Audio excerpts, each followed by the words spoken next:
Essa aqui é uma fotografia boa dele. O que esse pessoal aprendeu com ele? Aprendeu muita coisa, né, Pindu? Principalmente apanhar. Não, E a usar a perna, né? Usar a perna, não. Eu aprendi muito com ele. Ele era excepcional. Como jogador, foi um Mais mestre, técnico, né? mais... Não, técnico.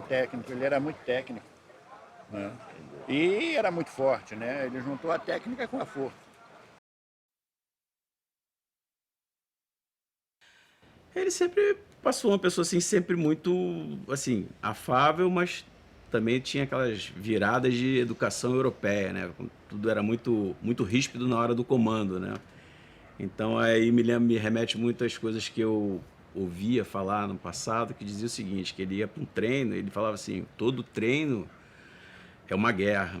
E todo campeonato é caso de vida ou morte. Então era uma coisa assim muito intensa, né? Ele era realmente muito intenso nas coisas que ele fazia. E eu acho que ele foi quem ele foi justamente por isso, né? Porque ele disse que ele treinava na Hungria com o lago, o rio quase congelado, né? Nevando, e ficava treinando chute no gol e sozinho. E ele falava, para eu ser melhor do que o fulano, que é bom, eu não posso fazer a mesma coisa que ele faz. Eu tenho que fazer o que ele faz e mais.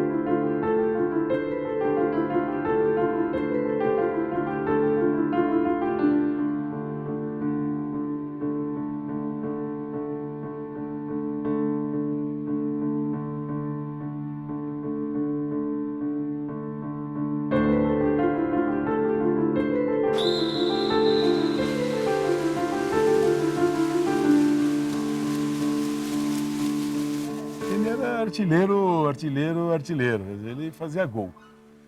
Não importa de que maneira, se era, ele fazia gol na categoria, ele fazia gol na força.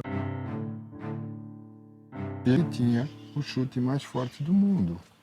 Ele pôde nos passar isso, passar a posição do chute, passar a maneira de segurar a bola. Todos nós nos beneficiamos quanto a isso. A contribuição do Szabo não para com a técnica, não para com a tática, estratégia, mas continua com o que ele trouxe para a construção de imagem, de marca polo aquático brasileiro.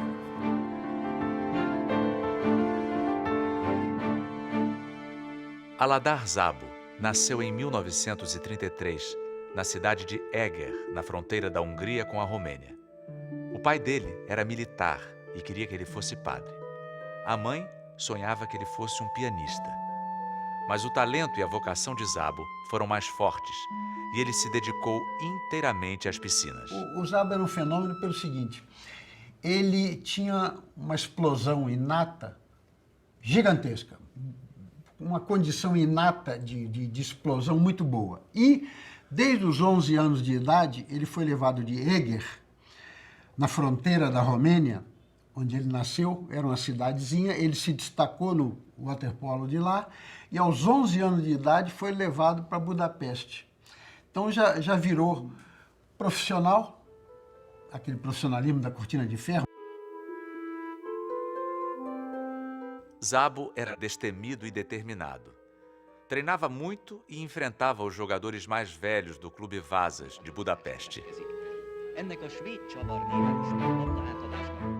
Aos 17 anos, ele foi recordista juvenil nos 100 metros livre de natação e era considerado um jogador revelação no país dos melhores jogadores de polo aquático do mundo. Eu lembro que uma vez assisti um campeonato mundial na Colômbia, eu vivia em Caracas, e o técnico do time cubano era Loki Caro. E eu naturalmente conheci ele, treinamento, e muito simpático, um senhor de certa idade, era considerado o melhor técnico de polo húngaro de todos os tempos. Eu digo, tio Carlos, eu vivo em Caracas, mas antes estava em São Paulo e conheci o Szabo. Sabe? Ele parou, disse, foi o melhor jogador que eu treinei na minha vida.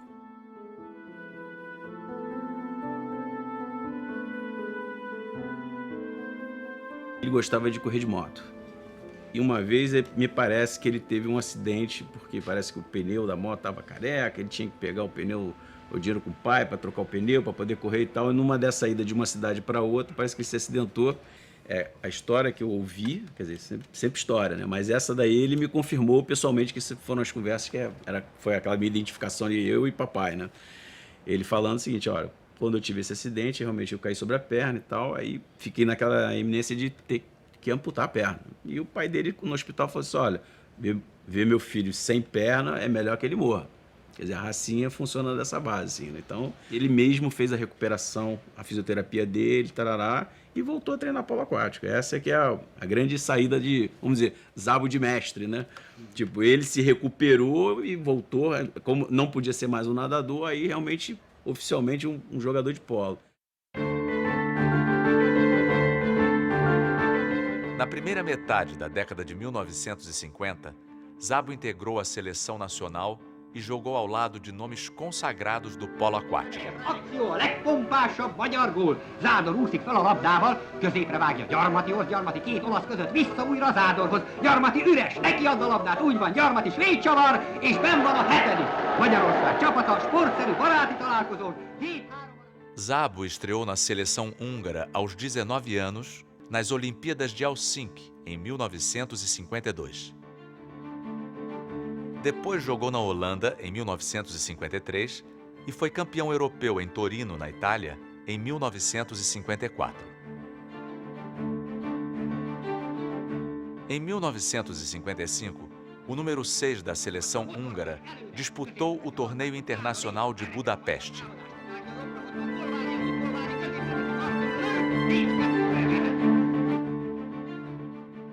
Mas além dos embates esportivos nas piscinas de Budapeste, o governo húngaro, apoiado pela União Soviética, reprimia com violência a revolta popular contra o regime comunista. Em junho de 1956, no último dia de um torneio que disputava em Nápoles, na Itália, Zabo escapou da vigilância da polícia húngara que acompanhava a seleção, entrou em uma delegacia e pediu asilo político.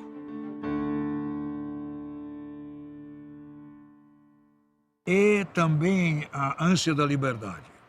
Você sabe muito bem, ele podia ter ficado na Hungria e ter tido uma vida relativamente cômoda. Mas não, a liberdade era muito mais importante. Você sabe, não querer ser um pássaro preso numa gaiola de ouro. Em Nápoles, Zabo jogou no clube Hary Nantes. Nesta época, os jogos eram realizados nas águas da Bahia. Em um campeonato com muitos estrangeiros nos diversos times, Zabo foi vice-campeão italiano em 1957, fez muitos gols, conquistou fama, dinheiro e mulheres.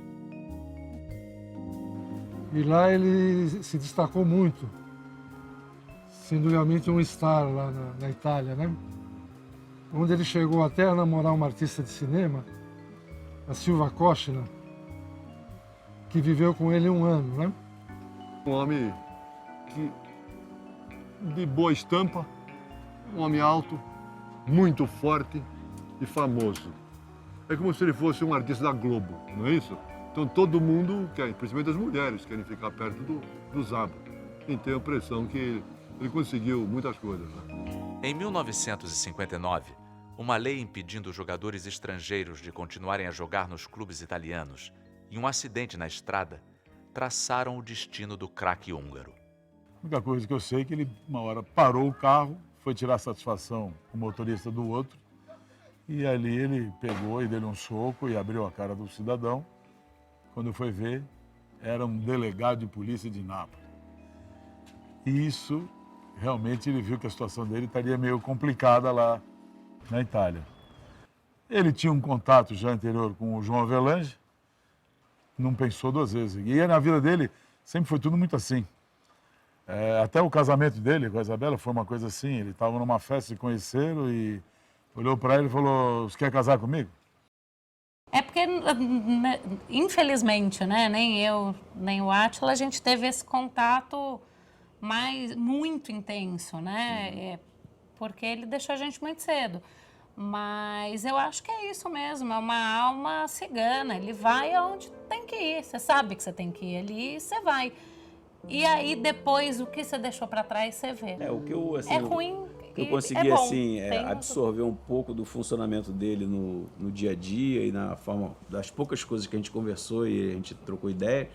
Assim, a gente tentar sempre obedecer e se nortear muito em cima dos nossos desejos. Então acho que ele, dentro disso, ele foi bom para ele mesmo, né? Porque ele tinha um desejo de certas coisas, aquilo norteou. Então, se você encarar de forma simplista, é o seguinte: o que te norteia na vida é seu desejo. Se você tem o seu desejo ceifado ou de alguma forma obstruído, você perde um pouco da direção, porque aquilo ali é que tem que te nortear, né? Ele tinha aquele desejo intenso do esporte, da piscina, então aquilo ali realmente foi o carro-chefe dele, né? Em termos de vida, né?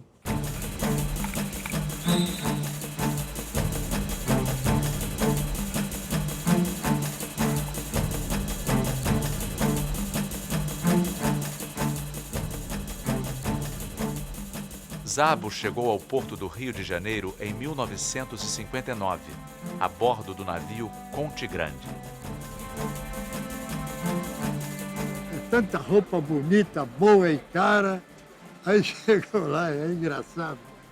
O Averante falou, bota ele no hotel. Aí aluguei um com dois quartos, mas não sei o que mais. 5 estrelas. 5 estrelas. Ele tem um dom natural. Além de colaborar nos treinos da seleção brasileira, Szabo foi contratado para jogar no Fluminense.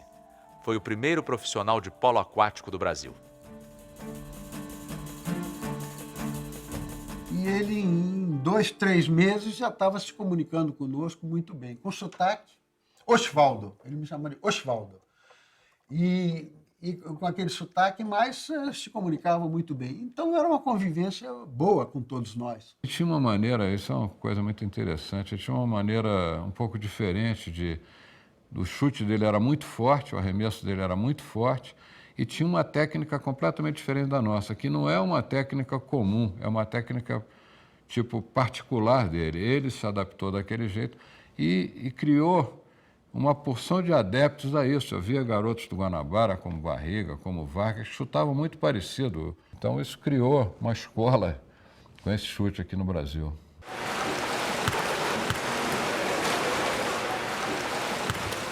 Quando eu comecei o polo, eu era menino, né? 11, 12 anos, e o Szabo estava vindo para o Brasil, né? E o Szabo chegou aqui no Brasil quebrando o trave, o maior chute do mundo, né? Então eu ficava diariamente olhando o Szabo chutar, né? E até tentando imitar, a gente vai imitar os melhores, né? Ele era uma coisa impressionante, ele usava muita força nas pernas e jogava o tronco para frente. Então isso transformava o chute dele muito mais forte. Eu não sei, existe uma lenda, não sei se é verdade, que ele chegou a quebrar uma trave no Fluminense com um chute. A bola antigamente era uma bola de couro. Hoje é uma bola de borracha, que a bola de hoje você chuta, ela quica na água e sobe. O pessoal aproveita muito isso. Na época da bola de couro, não, a bola, você chutava na água, ela parava imediatamente. Ele era o único jogador que eu vi que conseguia fazer que a bola de couro quicasse. Você vê a força, a potência e a habilidade. Na época que eu joguei, eu digo a você, nunca houve nada igual. Ali na área, nunca houve nada igual. Era um cara que um pênalti, ele não batia com o braço fora, ele botava a bola só o pulso. O José pintava, você nem mexia, você não sabia, pô. Adaptado ao Rio de Janeiro, Szabo decidiu naturalizar-se brasileiro para disputar as Olimpíadas de Roma. Ele foi o destaque da seleção brasileira em 2 jogos disputados contra a Argentina. Mas a burocracia italiana e húngara atrasou o envio dos documentos e Szabo não pôde ir aos Jogos Olímpicos de 1960.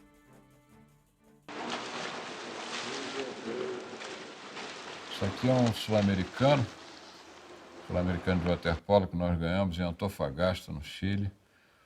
Aí está aqui o Szabo, João Gonçalves, Marvio Kelly, Luiz Daniel, Sérgio Almeida, Pedro Pintiroli, eu, Osvaldo, Rodney Bell e Szabo. E aqui o Zé Roberto Adoc Lobo, que era o técnico. Isso é 61. 61. Naturalizado brasileiro, Aladar Szabo era uma estrela do polo aquático e sua fama ia muito além das piscinas. Ele era o artilheiro da seleção e do Fluminense.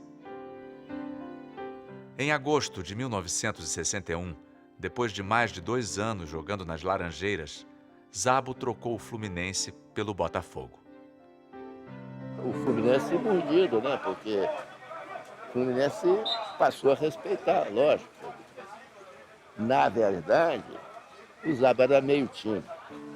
Essa é que foi aí que a vantagem que o Botafogo levou.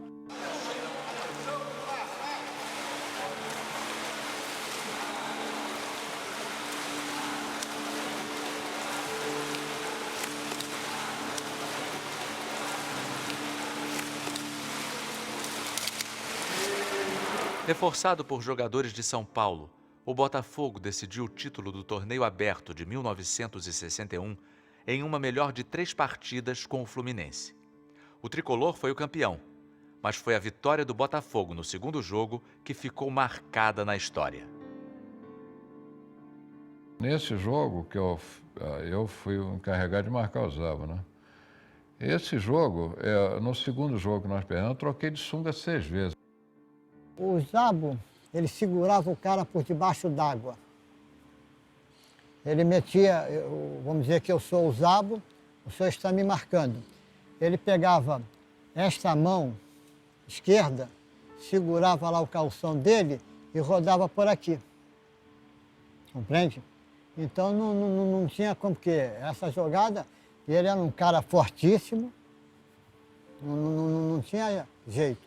O segundo gol ao acontecer, o Luiz Daniel vira a trave do gol, o Fluminense em peso sai d'água, aí começa uma pancadaria tal e o Fluminense vira as costas e se retira. Mas foi um jogo que, de novo, criou o contexto do mito Zabo.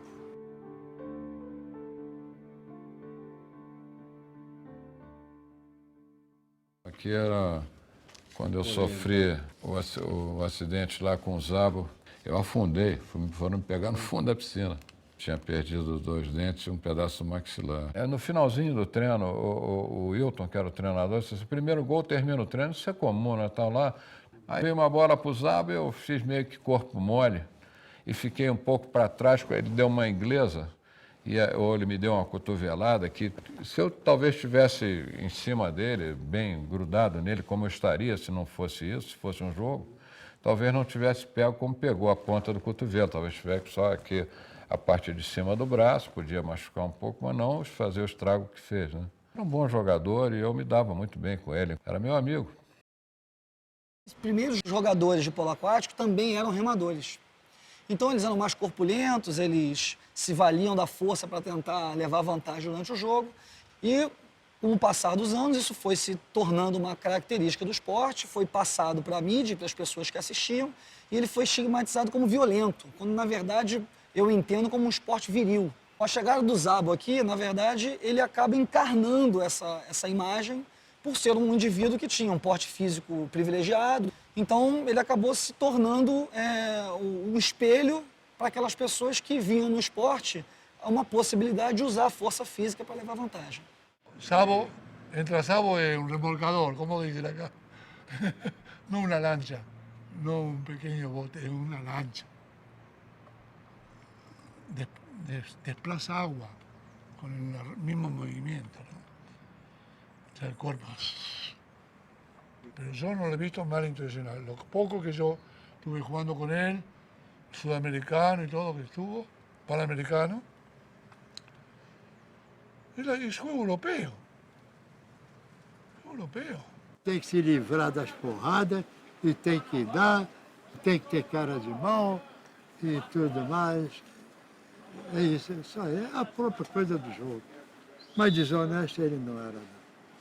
Tem muitos, todo mundo gostava dele. E ficava conversando com a gente, no jantar. Ele se exaltava por A ou B razão dentro do jogo, ou porque estava atrás, ou porque ele precisava fazer o jogo, ou porque ele era marcado e não conseguia fazer os gols que gostaria. Ele às vezes perdia a cabeça. Ele uma vez me deu uma joelhada e fiquei com partiu uma costela e tive dor durante várias semanas para me lembrar do Zabo. Mas, de maneira geral, ele era um bom amigo. Aqui no Brasil ele era mau. Não tinham 2 ou 3 caras aqui que ele respeitava por causa do porte físico, mas o resto ele batia com vontade. Não tinha tempo ruim para ele, não. Vai batendo, vai batendo. O jogo ser duro é uma coisa.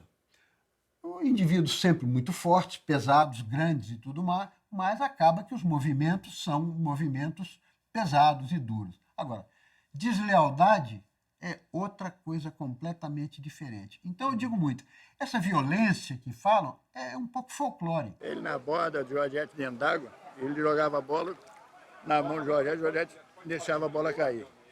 Várias vezes, né?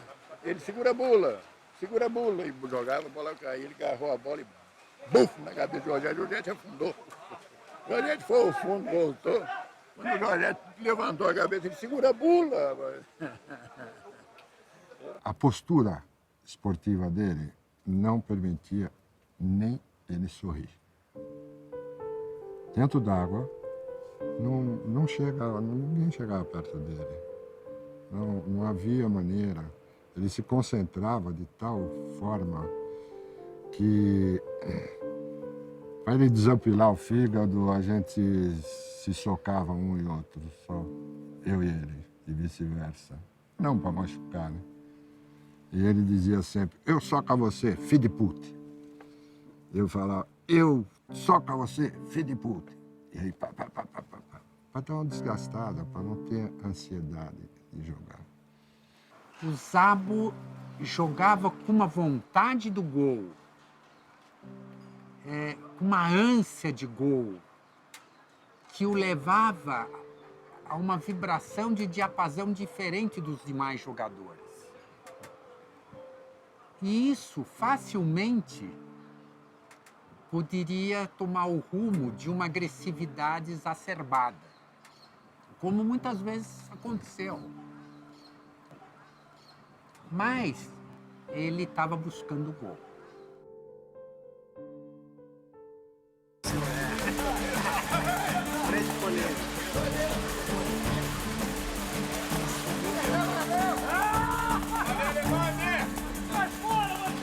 Que bancada lotada, o pessoal jogando. Os primeiros anos da década de 1960 foram a época de ouro do polo aquático brasileiro.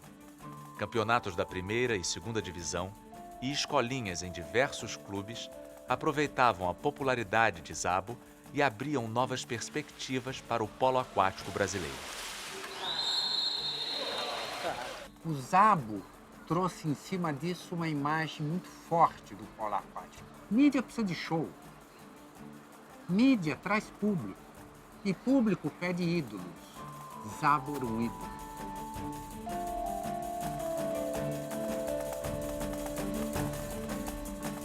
No ano de 1963, o Brasil realizou os Jogos Pan-Americanos em São Paulo e a seleção de polo aquático, liderada por Zabo, conquistou a inédita medalha de ouro.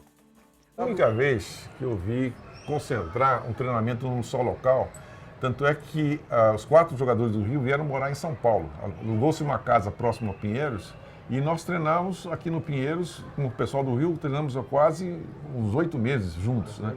Era de manhã, de tarde e de noite, nós estávamos juntos sempre. Nós já víamos de uma competição anterior, que foi um sul-americano no Chile. E deu-se sequência o treinamento para os Jogos Pan-Americanos, que foi na piscina do Palmeiras. Então vinha o pessoal do Rio, que era o Luiz Daniel goleiro, o Grijó, o Marvio, o próprio Zabo. Zabo fez 27 dos 33 gols do Brasil. Chutava com esse quadril, que tinha musculatura muito forte, e o ombro muito forte. Ele chutava de ombro, de cima, atrás da cabeça, assim, virava, fosse uma chicotada.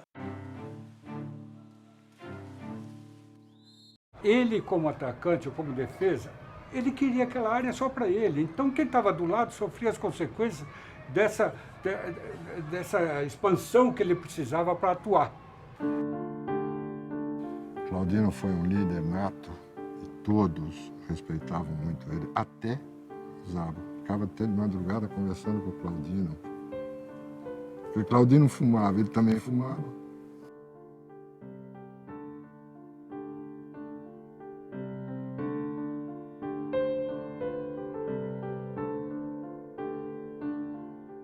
E realmente desfilar num estádio olímpico lotado é uma emoção muito grande. A conquista do Pan-Americano gerou uma grande expectativa sobre a participação do Brasil nas Olimpíadas de Tóquio, em 1964. O vestiário da Vila Mas Olímpica. mudanças na comissão técnica e adversários fortíssimos determinaram a eliminação do Brasil na primeira fase da Numa das competição. piscinas de treinamento, eu, o Zabo, Rodney Bell e o Ney Nogueira. Antes de parar de jogar em 1965, Zabo ainda conquistou mais um campeonato sul-americano e um campeonato carioca pelo Botafogo. Depois, transformou-se num mito do polo aquático brasileiro.